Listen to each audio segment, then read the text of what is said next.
Hi, I'm Mark Lawson, president of the ECS Publishing Group, and we are joined today by one of the newest composers in our catalog, Duncan Tuomi. So Duncan, we are so pleased to have you represented in our catalog, and we want to learn a little bit more about you. Can you tell us a little bit about your background and what you're doing now? Sure. I started composing when I was in high school, really.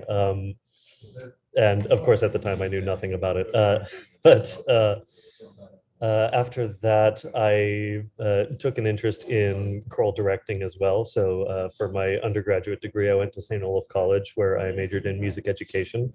After that, I taught for a few years in Sweet Home, Oregon, and then a year teaching as a substitute in Portland, Oregon, before coming to the University of Southern California, where I am now, pursuing my master's in choral music.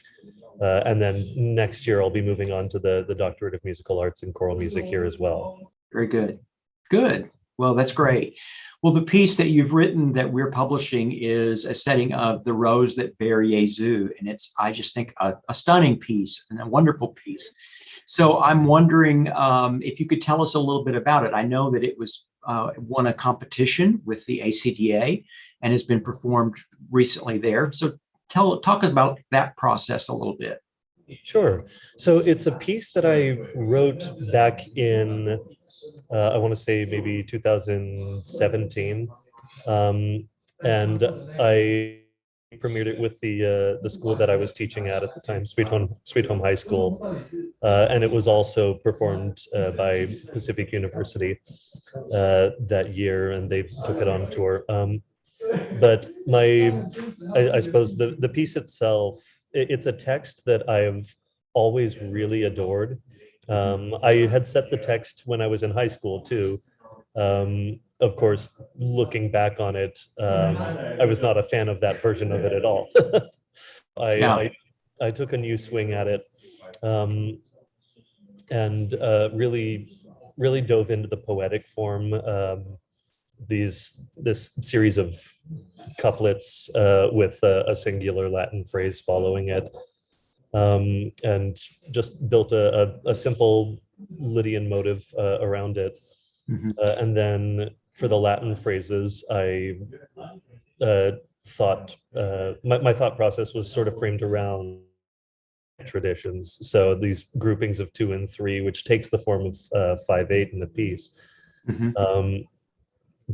So it's harmonically influenced by a combination of the Lydian mode, but also of things like jazz harmonies, 7ths and 9ths and extensions and things like that. But structurally, there's a lot of retrospective creation as well.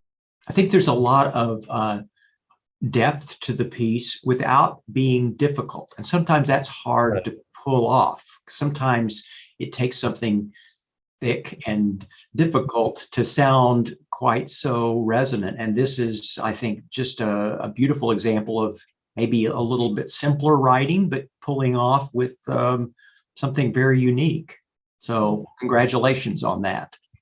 Thank you. Yeah, I wrote this with the choir that I at the time in mind, because that program, it's a relatively small school in a relatively rural area that had not had massive support for the arts, and so the program was in a building phase, and I was lucky to have an exceptional choir that year.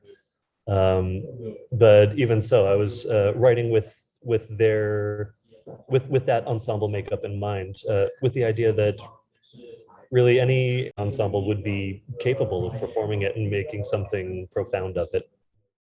Good, good. Well, I would encourage people to go to our website and listen. You can see it on the product page if you search for Duncan's name, or if you search for the name of the piece, and you can see a scrolling score, PDFs, MP3. You can also find it on our YouTube playlist or our SoundCloud playlist of new releases. So thank you so much for taking time to visit with us about this piece, and good luck in all that you're doing. Thank you so much.